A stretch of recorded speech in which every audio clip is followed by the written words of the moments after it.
Postmortem. The movie I'm looking at today is 1979's The Black Hole. This is, for some, a very divisive movie. The Black Hole is amazingly bad. And I don't quite understand that.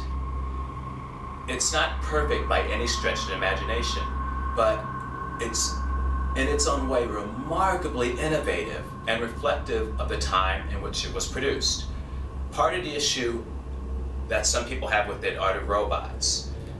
Either they're too cutesy, like Vincent, or they're just kind of silly and men in suits for the most part. That's understandable when you take the movie in context. Namely that there's like Star Wars, there's Buck Rogers in the 25th century, there's Battlestar Galactica, which have robots in them, and they're typically men in suits. So that's not unusual. Though that's also not the concept that George McGinnis, who did production design for the movie, originally wanted to go with. He actually wanted a kind of tripod-like creature, a tripod-like robot. But the producers of the movie didn't think that that would work visually, or work at all for that matter. But George McGinnis swore he thought it would have worked well, but unfortunately he wasn't given a chance to try. So, sure, the design of the robots aren't necessarily the greatest thing about this movie, no doubt, nor is the science. Black holes are typically invisible. Well, as far as we know, they're invisible. You can't see a black hole. What you can see is the reaction of the black hole upon its environment. For instance, there's a scene in the movie where you see meteorites sucked into the black hole. Now, if that were more hard science-based, that black hole, there would just be nothing there. You wouldn't even see it. But you would see the meteorites responding as if there were something there. That would be more scientifically solid. But that would also be not interesting to watch. This is a movie, so to have nothing there for its entire running time, whenever it's referred to, would be just bizarre and not very interesting. Keep in mind, 2001: A Space Odyssey was filmed in such a way that it was treated with scientific accuracy in many instances. 2001: A Space Odyssey is a remarkably boring movie. Again, I love it, but it took me a while to reach that point. I initially couldn't even watch it because it was so dull. But that would be more approaching scientific accuracy, and no one wants, frankly, to see that. So it's understandable why the black hole is something visual. It gives you something to look at. Makes sense. Though the black hole doesn't get a lot of credit for what it does well. For instance, the Cygnus itself. This ship was featured at the Museum of Modern Art for a time, and how could it not be? It is literally one of the most attractive spaceships in science fiction history. That sounds hyperbolic. It's not. The ship is gorgeous. Keep in mind, this was before CGI. That was actually made.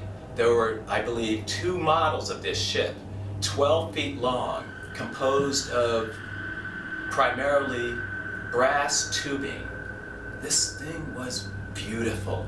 It was gothic. It looked like a church. So, this movie doesn't get credit for this, creating one of the most iconic and quite possibly most beautiful ships in science fiction history. The movie gets no credit for it. The movie also doesn't get any credit for its ending, which, again, sounds hyperbolic.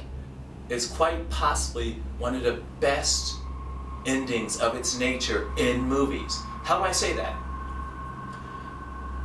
Mainly because what the ending of The Black Hole was trying to do was to evoke the fantastic, the incredible, the beyond comprehension. And the way it did it was masterful.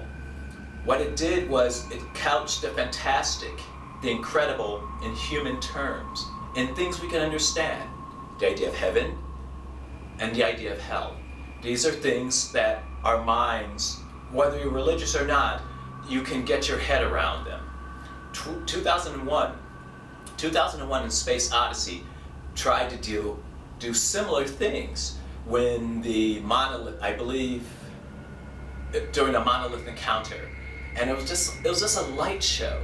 It was interesting to watch, but it wasn't fantastic. It was just a light show, and it didn't evoke the wonder, the grandeur of mystery at all.